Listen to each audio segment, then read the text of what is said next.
Okay, I'll just show you how to delete a mobile from the Bluetooth audio system in this 2015 Mitsubishi Shogun. So from any screen we go to Info.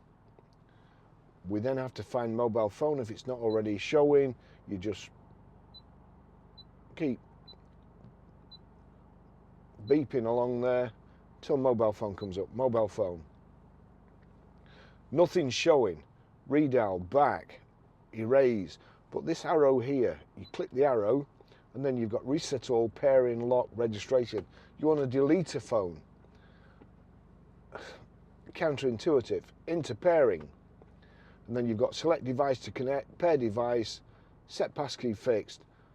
Right. If we go to select device to connect, you'll see here there's 3 phones. Again, nothing really. But if I click on the arrow again, like so, edit and delete, I want to delete. That's the one I want to delete. Delete again. Do you want to delete the Bluetooth device? Well, yes, I've pressed it 3 times. Of course I do. It's gone.